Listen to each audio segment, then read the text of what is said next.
So Camilla already had her seat before Harry even pulled through the gate. That is the detail you need to understand about July the 10th at Highgrove. Not the reunion, not the children, not the embrace between a father and a son who had not stood in the same room for more than 4 years.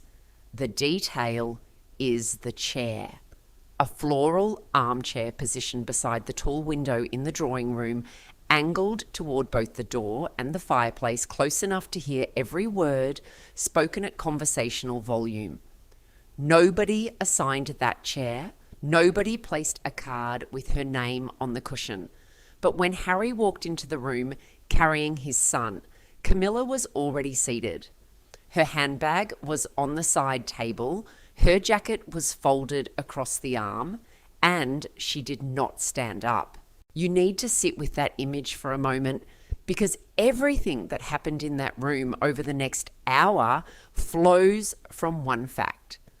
The woman Harry called the wicked stepmother in his own memoir was not visiting. She was installed. She had arrived at Highgrove from Raymill House before the scheduled time, her car crunching across the gravel drive while the housekeeper was still arranging flowers in the entrance hall. It is a short drive from Raymill, 15 minutes through Gloucestershire lanes, past stone walls and hedgerows thick with July growth, the kind of drive you make when you know exactly where you are going and why. Staff heard the engine. Staff saw her walk through the side door. Staff watched her settle into the drawing room a full 20 minutes before Harry's protection vehicle turned onto the estate road. She chose a teacup from the sideboard. She adjusted the cushion behind her back. She crossed her ankles. The witness was already in position. Now think about what that means if you are Harry. You have spent 4 years away from your father. You have written a book that accused this woman of leaking private conversations to the press. You have called her dangerous. You have called her the villain in your mother's story. And now you are walking into what you believed would be a private meeting with your father, your children beside you, Archie asking questions about the garden he has never seen, Lilibet holding your hand and looking up at ceilings she does not recognize. The gravel shifts under your shoes. You can smell the garden, that particular green dampness of an English country house in summer, boxwood and grass clippings, and something floral the gardeners planted along the path. Your pulse is doing something you cannot control. Your mouth is dry. You push open the drawing room door and the air changes warmer, thicker, carrying furniture polish and old roses and something sweet from the kitchen.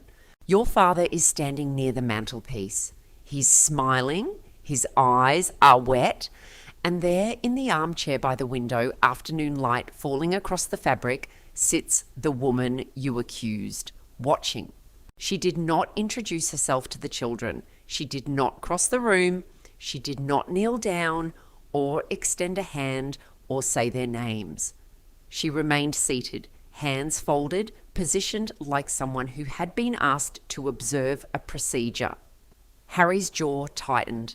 His grip on Archie's hand shifted. The muscles across his shoulders locked into a posture anyone who has served in uniform would recognise. The body bracing for something it cannot fight. Charles stepped forward and embraced his son. And for a moment, the room held only that. A father pulling his boy close. The smell of cologne and wool and years of silence breaking against both their chests. Charles's hand went to the back of Harry's head, the way it might have done when Harry was small, fingers pressing briefly against hair. That is thinner now. And Harry's breath caught. But even in the embrace, Harry could see past his father's shoulder. The chair was occupied. The witness was watching. And here is where you need to understand how power works inside a palace household, because it does not operate the way you think. Nobody sends a memo. Nobody files a directive. Nobody slides an order across a desk with a signature at the bottom. Power is established by presence. You sit in the room, you stay in the room. And if nobody asks you to leave, then you belong in the room. That is the mechanism. It is not dramatic. It is not loud. It is a chair and a woman and a silence that nobody breaks. Camilla understood this principle long before she became queen. She had practiced it across 3 decades of navigating a family that did not want her, a public that despised her, a ghost that haunted every room she entered. Presence is policy. If you are there and nobody removes you, then your being there becomes the precedent. And precedent inside that family is stronger than law. This was not the first time she had used this architecture. Think back to February of 2024, when Harry flew to London after Charles's cancer diagnosis. That visit lasted barely 30 minutes. Harry came to see his sick father. And Camilla was present then too. Not wailing, not comforting, present. Positioned in the room like a bookmark, holding a page that nobody else was allowed to read. That visit ended without a private conversation between father and son. The pattern was set before anyone named it, but patterns only become power when someone frames them as policy. And that is exactly what happened next. Before Harry arrived at Highgrove, before the cars, before the children's voices filled the hallway, Camilla had already delivered her terms. Not to Harry, to Meghan. Through intermediaries whose names will surface when they choose to surface, Camilla had sent a message so plain it required no interpretation. The door, she warned, was closed forever. Not closing, not narrowing, closed forever. And the language mattered because Camilla did not say this was coming from Charles. She did not frame it as the king's position or the palace's position or the considered view of the institution. She delivered it as a verdict, her verdict, using the authority of the crown without the instruction of the man who wears it. Think about that for a moment. You are Meghan. You are sitting in a house in Montecito. Afternoon light coming through windows that face the Pacific. Thousands of miles from the estate where your husband is about to see his father for the first time in 4 years. Your children are with him. The house is quiet in a way that houses should not be. When your family is on the other side of the world, your phone is on the counter, and the woman your husband publicly accused of betraying his family has just told you through a chain of voices that the door is closed forever, not temporarily, not pending negotiation, not conditional on good behaviour. Closed. You know this before Harry walks into Highgrove. You know the terms before the reunion begins. Your hands go still. Your chest tightens because you understand what this means. The reunion was never open-ended. It was never a fresh start. It was a visit conducted under conditions that Camilla set and Charles did not contradict. And you also understand something else, something that sits in your stomach like cold water. The warning did not come from Charles, it came from Camilla, in Charles's name, which means either Charles authorized it and was too cowardly to deliver it himself, or Camilla issued it independently and Charles did not correct it. Either answer is devastating. Either answer means the same thing. The door belongs to Camilla now, because she understood something Harry may not have fully grasped until he was standing in that drawing room staring at an occupied chair. The meeting was not between a father and a son. The meeting was supervised. The witness had terms. Now, follow the sequence because the sequence is the proof. First, Camilla positioned herself in the room. That established physical control. Second, Camilla delivered conditions to Meghan before the meeting. That established terms of engagement. Third, and this is the turn that should make your blood cool, Camilla's presence was reframed for public consumption, not by Camilla herself, not directly, but through the voice of a royal biographer named Sally Bedell Smith, whose words landed in the press on July the 15th like stones dropped into still water. She called Harry the volatile younger son. She described Camilla as a witness, as though the woman sitting in the armchair were performing a civic duty, as though observation were a service rather than a strategy, as though sitting in a room uninvited were an act of responsible governance. You see what happened there, the accusation reversed. Harry, who wrote a memoir accusing Camilla of leaking, was now characterized as the unstable element requiring supervision.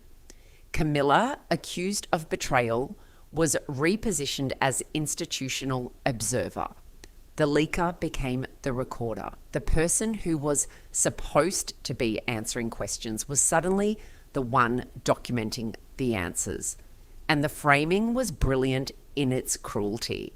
Because once you call someone a witness, you imply two things. The person being watched is dangerous, and the person watching is necessary. This is the first act of the escalation, and it threatens Harry's privacy. The second act threatens his access, because every future meeting now carried an invisible condition attached to it, like a rider on a parliamentary bill. If Harry is volatile, he requires observation. If he requires observation, Camilla must be present. If Camilla must be present, then no private conversation between Harry and his father is possible. Not now, not at Christmas, not at birthdays, not on the phone without the extension picked up. A chair becomes a position becomes a precedent, and a precedent becomes a lock on every door in the house. And the third act of the escalation threatens something deeper than privacy or access. It threatens the record itself. Because Camilla, as witness, does not just control who enters the room. She controls what happened in the room. Her account becomes the institutional account. Her memory becomes the official memory. If Harry says one thing and Camilla says another, whose version does the palace adopt? You already know the answer. The witness becomes the gatekeeper. The gatekeeper becomes the historian, and the historian decides what the family remembers, and you need to feel the weight of what was taken, because it is not abstract. Harry lost the right to sit alone with his father, not by decree, not by court order, not by act of parliament, by furniture arrangement, by a woman who arrived early and did not leave. The conversation Diana would have insisted on, the private hour between a father and his son, the door closed against advisors and courtiers and stepmothers and every voice that is not blood, that conversation was taken. And it was taken by the woman Diana herself described as the third person in her marriage. Diana said those words on camera. She looked directly into the lens, her eyes steady, her voice controlled, and she identified the presence that fractured her family. 30 million people watched. The words entered the language. And now, 3 decades later, that same presence sits in a floral armchair at Highgrove, watching Diana's son try to show his children their grandfather. The symmetry is not poetic, it is architectural. The third person became the second wife. The second wife became the queen consort. The queen consort became the queen. And the queen took her chair before anyone else entered the room. Harry must have felt it like a hand pressing against his chest. The room smelled of lavender and wood and something from the kitchen, scones maybe, or cake, the kind of domestic sweetness that is supposed to mean home. Archie was asking about the garden. His voice carried the open curiosity of a child encountering something large and old and unfamiliar, and it bounced off walls that had heard royal children's voices for decades. Lilibet was looking at paintings on the wall, her small face tilted upward, fingers reaching toward gilt frames she could not touch, her shoes making soft sounds on the parquet floor. Charles was trying. You could see him trying. His voice lighter than usual, pitched to the children, warmer than protocol allows. His hands reaching for the children, kneeling to meet their eyes. The arthritic bend of his knees audible in the quiet room, a small crack that made everyone pretend they had not heard it. He wanted this. That was plain. The King of England wanted to hold his grandchildren. And in that wanting, you could see the father underneath the title, the man underneath the institution, the grandfather underneath the crown. But every word he spoke was heard by the woman in the chair.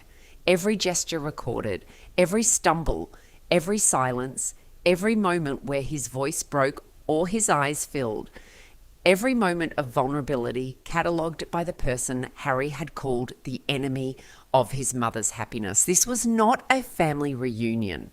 This was a supervised visitation conducted in the drawing room of a country estate, with cut flowers on the mantelpiece and cream in a porcelain jug, and a woman in an armchair who had no appointment but absolute position. And the position was hardening. You could feel it in the room the way you feel weather change, a pressure shift, a cooling.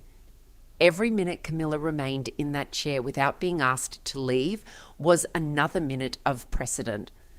Every cup of tea she lifted to her lips was another proof that her presence was accepted.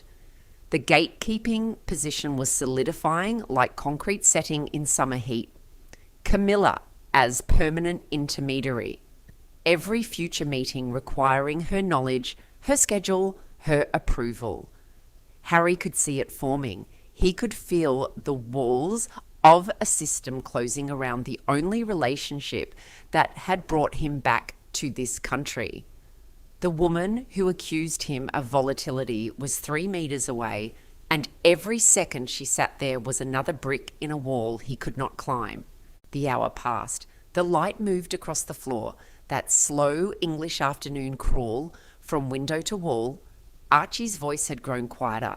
Lilibet was sitting on Charles's knee, her fingers exploring the buttons on his jacket. And then something happened that the institution did not schedule. Charles stood up. He placed Lilibet gently on the sofa. He did not announce what he was doing. He did not glance at Camilla. He did not explain. He simply rose from his chair, crossed the drawing room, his footsteps steady on the old floor, and opened the front door himself. Not a footman, not a butler, not a private secretary gesturing toward the exit. The King of England walked to the door, turned to the handle, felt the brass warm from the afternoon sun, and stepped outside with his son. Camilla remained in her chair. She was not invited. She was not addressed. She was not acknowledged. For the length of a gravel driveway, the distance between the front step and a waiting car, a father and his son walked alone. The air outside smelled of cut grass and warm stone, and the particular dampness of an English garden in July. That green living smell that means nothing and everything to a boy who grew up on these grounds. Their shoes crunched on gravel. Neither spoke above a murmur. A wood pigeon called from the cedar tree, and for those few minutes the witness chair was empty. That is not a victory. Let me be clear with you about that. A father walking his son to a car is not a triumph. It is a scrap. It is the smallest possible gesture of independence from a man who runs an institution built entirely on the principle that he is never alone. Charles stole a private moment from his own household. He had to steal it. That is the sentence you should sit with. The King of England had to steal privacy from his own wife to walk we own son to a car. But here is what the walk to the car revealed, because even stolen moments carry evidence. Charles wanted the private conversation. He wanted the door closed behind him and the gravel under his feet and his son beside him, without observation. Somewhere beneath the protocol, beneath the institution, beneath the decades of careful positioning that turned a mistress into a queen, the father was still there. And the father acted briefly, imperfectly, insufficiently, but he acted. Now here is the moral twist, and you need to hear it clearly because it changes everything about what you think you are watching. Camilla was offered a choice across 4 years of silence, 4 years during which Harry could have softened, could have withdrawn the accusations, could have let the past seal itself. Instead, he wrote them in a book. He named her. He called her the villain. That was cruel, and it was public, and it was permanent. She had every right to be angry. She had every human reason to want protection and distance and a clear boundary between herself and the man who had attacked her reputation on a global stage. She could have chosen to forgive. She could have chosen to step aside for one afternoon and let her father sit with his son. She could have said to Charles, "This one is yours. I will be at Ray Mill. Call me when it is over." She was offered compassion and she chose control. She took the accusation and built a gatehouse out of it. And now every door in that family passes through her hallway. Camilla won the room. Make no mistake about that. She established herself as the permanent presence in every meeting between Harry and his father. She delivered terms to Meghan without Charles's instruction. She allowed her role to be reframed as institutional witness, transforming an accusation of leaking into a position of documented authority. She converted suspicion into supervision. She turned a chair into a throne within a throne. The price, though, the price is the walk to the car. The price is a 77-year-old man rising from his chair and crossing a room and opening a door because he could not say what he wanted to say in front of his wife. The price is the proof that even a king must steal private moments from his own household to speak to his own son without documentation. The price is that we all saw it. And once you see it, the chair does not look like protection anymore. It looks like what it is. Harry's children played in the garden that afternoon. Archie asked about the plants. Lilibet touched the paintings. These details are small and domestic and precisely the kind of images a grandfather holds against the dark when the house is quiet and the crown is heavy and the rooms are full of people who are paid to be there. Charles has those images now. He earned them by walking to a car. He earned them by standing up. Whether he can keep earning them, whether the next meeting happens under the same conditions or different ones, whether that chair remains occupied, or whether somebody finally finds the courage to move it, those questions belong to a chapter that has not been written yet. The warning to Meghan was delivered before the reunion. The terms were set before Harry arrived. The chair was occupied before the children entered. Every sequence points the same direction. The woman who was accused of leaking now controls the room. The person who was supposed to answer questions is now the person who documents them. The wicked stepmother from a best-selling memoir is the institutional observer. And the institutional observer decides who sits and who stands and how long the door stays open. Sally Bedell Smith called her a witness, and she was right, but not in the way she meant. A witness observes. But in that house, in that family, in that drawing room, with its old flowers and heavy curtains, and the particular silence of a place where every word is weighed before it is spoken and weighed again after it lands, a witness does not just observe. A witness decides what was observed, a witness controls the record, and whoever controls the record controls the room. Charles is standing in the Highgrove doorway. Behind him, through the hall, the armchair is visible. The floral fabric catches the last of the afternoon light. The cushion is still pressed with the shape of someone who sat there for an hour and did not stand. Outside, Harry's car moves down the drive, gravel popping under tyres, the sound growing thinner as the distance opens. Charles raises one hand. It is not quite a wave.